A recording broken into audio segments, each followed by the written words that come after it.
जितने लोग यहाँ मौजूद हैं सुकून और कामयाबी के लिए आप चाहते हैं कि नहीं? एक वजीफा बता दूं, बहुत आसान वजीफा है। पहले बताइए करेंगे कि नहीं? हाँ ये वाला, हाँ हाथ पक्का। बहुत आसान वजीफा है और हम लोग अल्हम्दुलिल्लाह हज़रत की तरबियत में जो कुछ भी देते हैं वो फ़ी सबीलिल्लाह ही देते हैं। तो हज़रत की इजाज़त के साथ सुकून और कामयाबी चाहिए, आप सबको चाहिए। वजीफ़ा दे दूं? 5 वक्त की नमाज।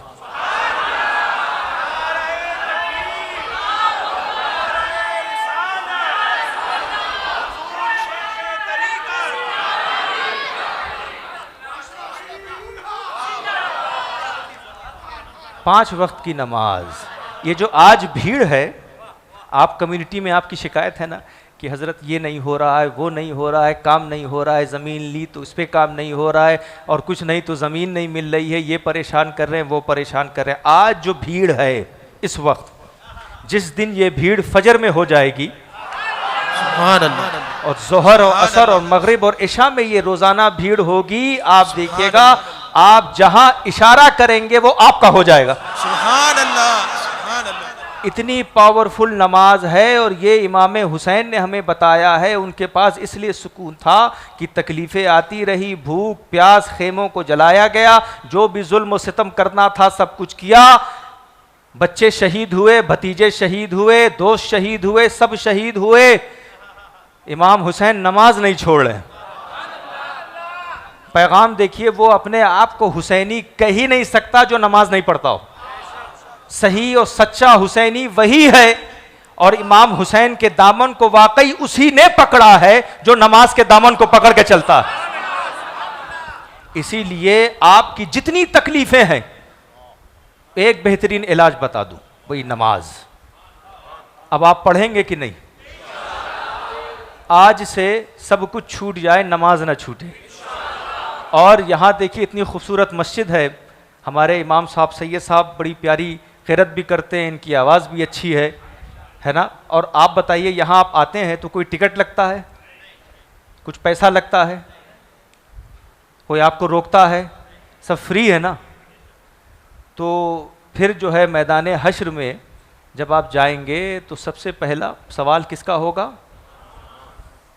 यहाँ I am sure we have some students here. Students हैं कि नहीं यहाँ पर जो पढ़ते हैं? एग्जामिनेशन में जब पहला सवाल अच्छा हो जाए, जब पेपर आदमी देखता हो, पहला सवाल पढ़ता है और वो सवाल होता है जिसका जवाब मालूम है और मुझे मालूम है क्या लिखना है, तो फिर कॉन्फिडेंस बढ़ता है कि नहीं? एग्ज़ाम अच्छा जाता है कि नहीं? तो सूफिया फरमाते हैं इस पहले सवाल को यहाँ दुरुस्त कर लो, नमाज दुरुस्त होगी, उसके सदक़े से मैदान हश्र में सारा हिसाब किताब आसान हो जाएगा। अच्छा, अब चलिए, क्योंकि मुझे वक्त का भी ख्याल है और अभी मगरिब की नमाज़ पढ़नी है, तो मैं अल्लामा साहब से यही कहूँगा, हमारे मौलाना सैयद साहब से, कि आप जिस तरीके से हमने आज डिस्कशन की है उसी तर्ज़ अमल पे आपको नमाज़ पढ़ानी है। ठीक है? मेरी बातों को गौर से सुनिए। नमाज बड़ी अज़मत वाली इबादत, सबसे अजीम, मेरे नबी की आंखों की ठंडक, जन्नत की चाबी। अस्सलातु मिअराजुल मोमिनीन। नबी ने फरमाया है कि नमाज क्या है? मोमिनीन की मेराज है। मेराज कब होती है? अब इस पर गुफ्तगू। मेराज, मेरे नबी की भी एक मेराज थी, हमारी भी एक मेराज। मेरे नबी की वो मेराज थी कि उसके सदक़े से हमें अपनी मेराज मिली। वो मेराज पर गए और वहाँ से आए तो क्या लेकर आए? नमाज। वो हमारी मेराज। लेकिन आप नमाज की अज़मत को देखिए कि अल्लाह सुब्हानहू व तआला को जब भी किसी फ़र्ज़ का हुक्म देना हुआ तो हज़रत जिब्रील से कहा, ऐ जिब्रील, मुस्तफ़ा के पास जाओ, ये हुक्म ले जाओ। हज की बात आई, मुस्तफ़ा के पास जाओ, इस हुक्म को ले जाओ। ज़कात की बात आई, मुस्तफ़ा के पास जाओ, इस हुक्म को ले जाओ। और दूसरे अहकामात की बात, मुस्तफ़ा के पास जाओ, इस हुक्म को ले जाओ। जुमले पे तवज्जो, मुस्तफ़ा के पास जाओ, इस हुक्म को ले जाओ। लेकिन जब नमाज की बात आई तो कहा, ऐ जिब्रील, मुस्तफ़ा के पास जाओ, मुस्तफ़ा को ले आओ।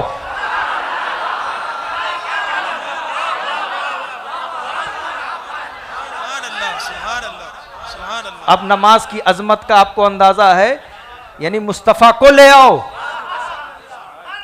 इसीलिए नमाज में आपकी बात होती है, आपकी मेराज होती है। अब उनकी भी एक मेराज, मेरे नबी की मेराज का क्या कहना। देखिए कुरान में जब मेराज का जिक्र हुआ, सुब्हानल्लज़ी अस्रा बिअब्दिही लैलन मिनल मस्जिदिल हरामी इलल मस्जिदिल अक़सा, है ना। और हम अपनी मेराज में सुब्हानकल्लाहुम्मा, सुब्हानल्लज़ी, फिर रुकू सुब्हान रब्बियल अज़ीम, फिर सजद सुब्हान रब्बियल आला। सुब्हान और मेराज का बड़ा गहरा ताल्लुक है ना। उनकी मेराज में हज़रत जिब्रील, उनकी मेराज में बुराक, उनकी मेराज में नूर की सीढ़ी, उनकी मेराज में रफ़रफ़, हमारी मेराज में क़याम, हमारी मेराज में रुकू, हमारी मेराज में सुजूद, हमारी मेराज में तशाहुद। और आप गौर करते चलिए, एक और भी बात बता दूं, उनकी मेराज में, मेरे नबी की मेराज ये थी कि मेरे नबी जितना ऊपर गए और जितना आगे गए उतना ज़्यादा अल्लाह से करीब होते गए, और हम अपनी मेराज में जितना नीचे जाते हैं उतना अल्लाह से करीब होते हैं। नाराए तकबीर, नाराए रिसालत, फैज़ान मखदूम सिमना। अस्सलातु मेराजुल मोमिनीन, मोमिनीन के मेराज है।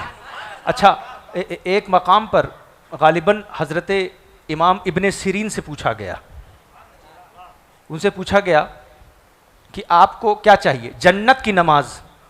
सवाल पूछने वाले ने सवाल किया। अब भावनगर वालों, अगर आपके सामने ये सवाल आ जाए, सच सच बताओ, जन्नत की नमाज,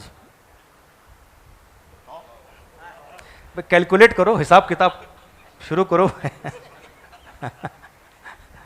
हैं आसिफ भाई, जन्नत की नमाज, नहीं कोई बात नहीं, कोई बात, टेंशन मत लीजिए। इमाम इब्ने सीरीन बड़ा प्यारा जवाब देते हैं, कहते हैं नमाज। अब देखिए आरिफाना गुफ्तगू है, ये आपको मदरसों में नहीं मिलेगी ये बात, ये खानकाही गुफ्तगू हो रही है। वो कहते हैं नमाज। पूछा गया क्यों, कहा जन्नत मैं चाहता हूं और मेरे सजदों को मेरा रब चाहता है। जन्नत को मैं चाहता हूं जन्नत मिले, और मेरे सजदों को मेरा रब चाहता है, तो मैं वो करूं जो मेरा रब चाहता है। तो रब कहेगा, अब बता तू क्या चाहता है। आप गौर कर रहे हैं। इसीलिए नमाज, इसको हमेशा कायम करना। सब छूट जाए, नमाज ना छूटे। नमाज के दामन को देखिए, नमाज से अजमत और इज्जत मिलती है। आप दुनिया भर इस ऑफिस उस ऑफिस में जाते हैं, इस मिनिस्टर और उसके ऑफिस में, भाई मुझे इज्जत मिल जाए, लोग जाने कि मैं इस जर्नलिस्ट के साथ बैठता हूं और उस मौलाना के साथ बैठता हूं, उस पीर साहब के साथ बैठता हूं। क्यों इज्जत मिल जाए। उस मिनिस्टर के साथ बैठता हूं, क्यों इज्जत मिल जाए। मेरा ताल्लुक भाई उस बिजनेसमैन के साथ है। अच्छा क्यों बताते हैं जनाब, ताकि लोग मुझे रिस्पेक्ट करें, मुझे ऑनर करें, मुझे रिस्पेक्ट दें। आपको इज्जत चाहिए, वुजू करिए, नियत बांधकर नमाज पढ़िए, ऐसी इज्जत मिल जाएगी। ना किसी ऑफिस में वो इज्जत मिलेगी, ना किसी बिजनेस में वो इज्जत मिलेगी, ना किसी राब्ते में वो इज्जत मिलेगी। इसलिए कि आप जब नियत बांधकर खड़े हो जाते हैं तो आप अपने रब से बात करते हैं, और आपका ऐसा मकाम हो जाता है कि देखिए, नमाज से पहले रिक्शा चला रहे थे, नमाज से पहले ठेला चला रहे थे, नमाज से पहले झोपड़े में बैठे थे, नमाज से पहले कुछ मामला थे या दौलत थी या पैसा था या कुछ था नहीं था वो नहीं मालूम, लेकिन जैसे अल्लाह अकबर कहा शरीयत ने हुक्म दिया आगे से ना गुजरना। पहले जब ठेला चला रहा था तो लोग आगे से गुजर रहे थे, रिक्शा चला रहा था आगे से गुजर रहे थे, गाड़ी चला रहा था आगे से गुजर रहे थे, तकरीर कर रहा था कोई उठ रहा था, कोई जा रहा था नात पढ़ रहा था, कोई इधर देख रहा था इधर देख रहा था। लेकिन जैसे कहा अल्लाहु अकबर, जैसे प्रेसिडेंट हो गए घर के आगे से ना गुजरना, पीर हो गए खानका के आगे से ना गुजरना, मुफ्ती हो गए दारुल इफ्ता के आगे से ना गुजरना, वक्त का वली है आगे से नहीं गुजरना, वक्त का पीर है आगे से नहीं गुजरना। किसी ने कहा भाई हमको तो आगे से गुजरने दीजिए, मैं बादशाह हूं, मैं अपने ताज में हूं। कहा आगे से ना गुजरना, तुम अपने ताज में हो, ये अपनी मेराज में है।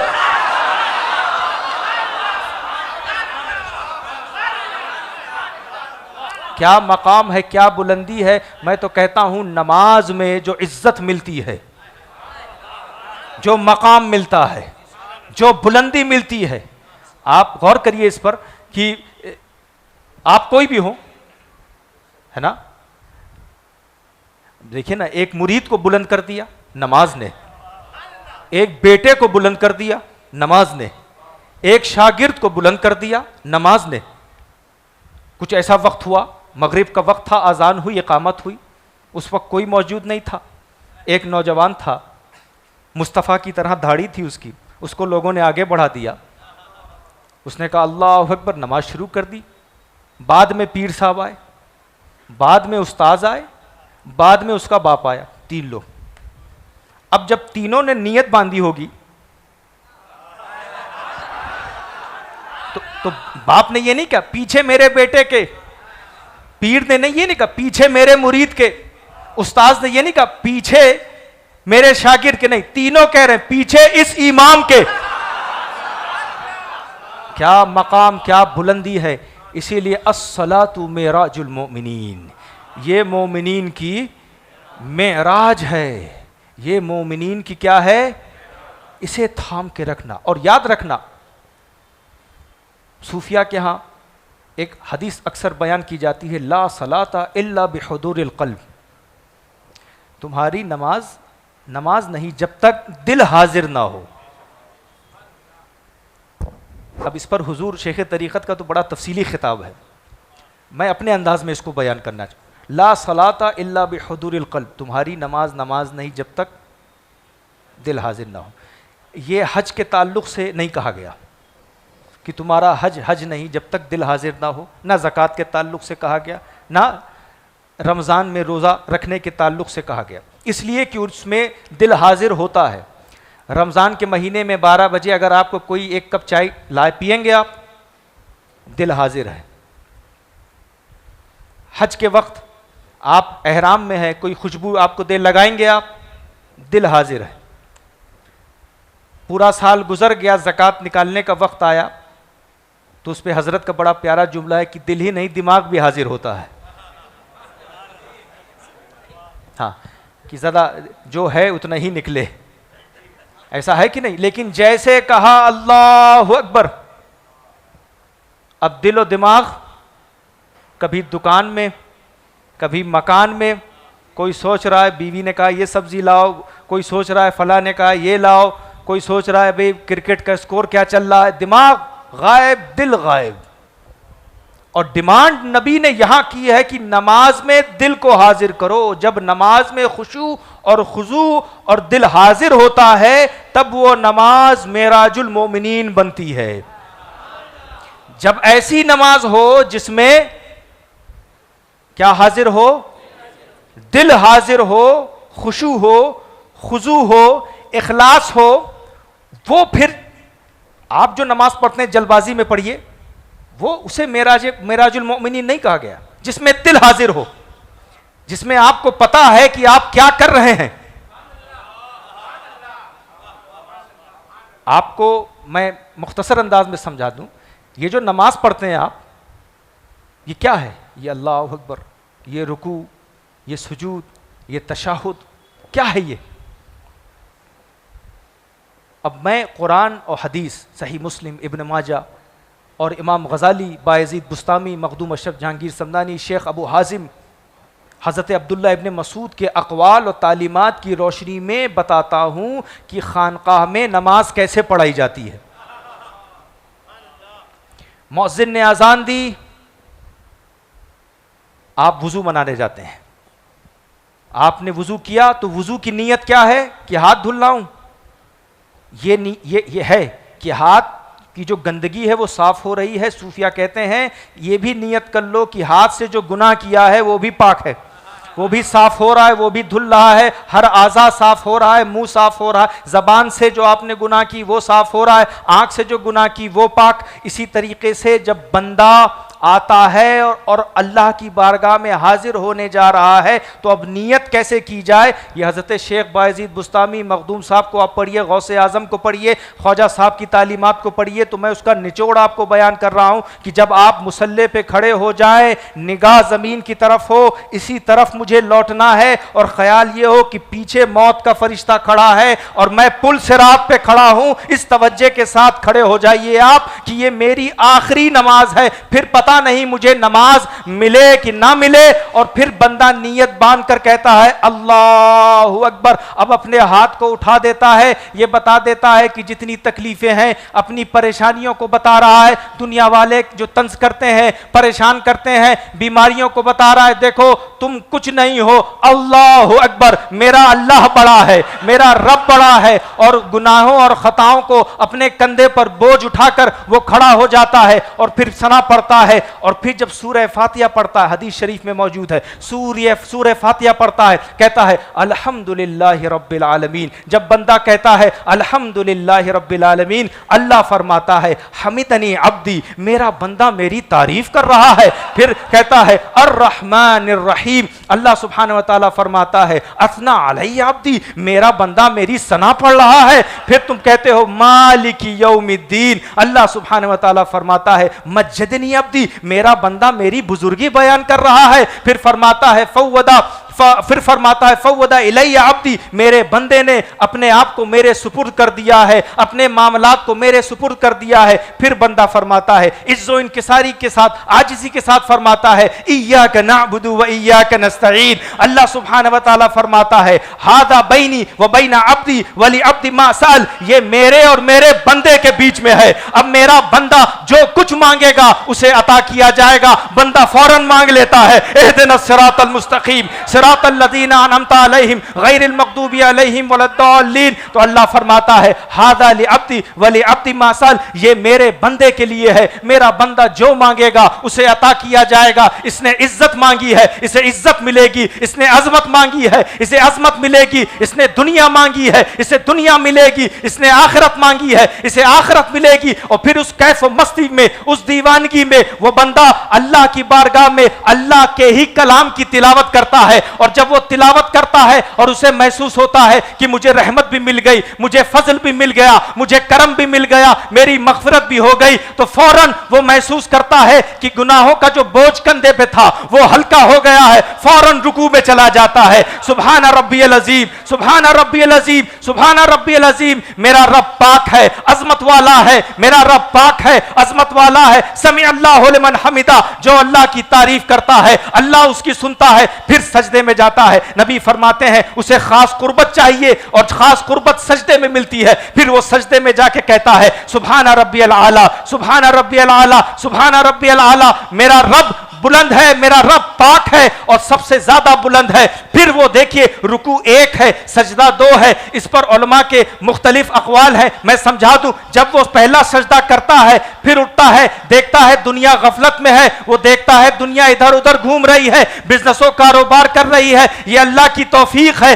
कि मैं नमाज में हूं। और दूसरा वो सोचता है कि शैतान जिसने मुझे गुमराह किया उसने भी सजदे से इनकार किया है, तो वो शुक्राने तौर पर और शैतान को ज़र्ब लगाने के लिए दूसरा सजदा करता है सुभान रब्बियल आला, सुभान रब्बियल आला, सुभान रब्बियल आला। फिर वो उठता है और कहता है तहियातु लिल्लाहि वस्सलवातु वत्तय्यबातु अस्सलामु अलैका अय्युहन नबी। इमाम गजाली फरमाते हैं अस्सलामु अलैका अय्युहन नबी, ऐसे ना कहा करो अहदिर फी क़ल्बिका नबिय्या व शख्सहुल करीम व कुल अस्सलामु अलैका अय्युहन नबी। पहले दिल में मुस्तफ़ा को लाओ, उनकी शख्सियत को लाओ, फिर कहो अस्सलामु अलैका अय्युहन नबी। फिर वो दरूद दरूद इब्राहिम पढ़ता है, फिर वो दुआ करता है, सलाम करता है। ये नमाज अल्लाह की बारगाह में हाजिर होती है और कहती है अल्लाह तूने मुझे फला बंदे के घर में भेजा, उसने मेरा इस्तकबाल किया, उसने मुझे इज्जत दी, मौला तू उस दुनिया में उसे इज्जत देना। और फिर वो नमाज कयामत तक उसकी शफाअत करती है, उसके लिए इस्तगफार करती है।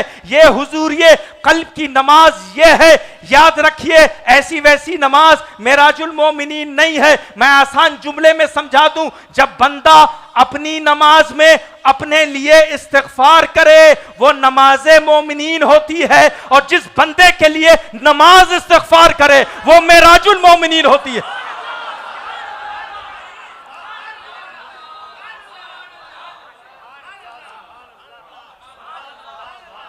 अस्सलातु मेराजुल मोमिनीन। इस तरीके से नमाज, इसीलिए लोग कहते हैं ये ख्वाजा साहब और मखदूम साहब और गौसे आजम ये नमाज ही में रहते हैं। तो ऐसी नमाज हो तो दिल कहीं और लगेगा। यही नमाज मेरे अशरफ की नमाज थी, यही नमाज मेरे ख्वाजा की नमाज थी, यही नमाज मेरे गौस की नमाज थी, यही नमाज औलिया अल्लाह की नमाज थी, यही नमाज मेरे मौला अली की नमाज थी, यही नमाज सिद्दीक़ अकबर की नमाज थी। इसीलिए दोस्तों और बुजुर्गों, सबका दामन छूट जाए नमाज ना छोड़ना। तुमको कामयाबी चाहिए, तुमको तरक्की चाहिए, तुमको अजमत चाहिए, तुमको इज्जत चाहिए, तुमको बरकत चाहिए। यार 5 वक्त मुअज्जिन बुलाता है, हय्या अलल फलाह, हय्या अलल फलाह, आ जाओ कामयाबी की तरफ, आ जाओ कामयाबी की तरफ। मुअज्जिन बुला रहा है, हम दुकान की तरफ जा रहे हैं, मुअज्जिन बुला रहा है, हम घर की तरफ जा रहे हैं, मुअज्जिन बुला रहा है, हम मीटिंग की तरफ जा रहे हैं। हम सोचते हैं दुकान में कामयाबी, हम सोचते हैं मकान में कामयाबी, हम सोचते हैं मीटिंग में कामयाबी। मुअज्जिन ने कहा वहाँ कामयाबी नहीं, नमाज में कामयाबी है। तुमको बरकत चाहिए, नमाज में आओ। इसीलिए मैं अक्सर कहता हूँ कि तुमको अगर सुबह उठते हो और तुम्हें यह है कि ताकत क़ुव्वत और हिम्मत नहीं कि दुनिया का सामना करो, फज्र पढ़ के निकलो, अल्लाह ताकत क़ुव्वत और हिम्मत देगा। और तुम जाते हो कमाने जाते हो और तुम्हें यह महसूस होता है कि हम कमाएंगे तो बड़ी तकलीफ़ होती है, ये ताना देते हैं, वो परेशान करते हैं, हम झेल नहीं पाते, सब्र नहीं है, तो सब्र चाहिए, फ़ौरन ज़ोहर पढ़ लिया करो, अल्लाह तुम्हें सब्र अता करेगा। फिर तुमने रोज़ी कमाई, सोचा आज कम कमाया, हमको ये नहीं मिला, वो नहीं मिला, फौरन असर पढ़ लो, अल्लाह तुम्हें बरकत अता करेगा। और तुम जब घर की तरफ जाते हो तो ये होता है कि ये रिश्तेदार कुछ कह रहा है, वो रिश्तेदार तंज कर रहा है, इस रिश्तेदार ने परेशान कर दिया, उस दोस्त ने परेशान कर दिया। तुम अपनी परेशानी, डिप्रेशन, एंजाइटी को दूर करना चाहते हो, फौरन मगरिब की नमाज पढ़ लिया करो। और फिर तुम्हारे दोस्तों का फोन आता है कि आ जाओ थोड़ा घूमते हैं, थोड़ा अय्याशी करते हैं, कुछ ड्रग्स ले लेते हैं, कुछ अल्कोहल ले लेते हैं, कुछ शराब ले लेते हैं, फौरन छोड़कर इशा पढ़ लेना, अल्लाह तुम्हें सिराते मुस्तकीम दे देगा। और इशा पढ़ के सो जाना। अगर तुम्हारी फजर में आंख खुले तो फजर की नमाज अदा करना, और अगर आंख ना खुले तो गारंटीड है कब्र में आराम करना। अस्सलातु मेराजुल मोमिनीन, अस्सलातु मेराजुल मोमिनीन। अल्लाह रब्बुल इज़्ज़त हमारी और आपकी इस हाज़िरी को कबूल मंजूर फरमाए।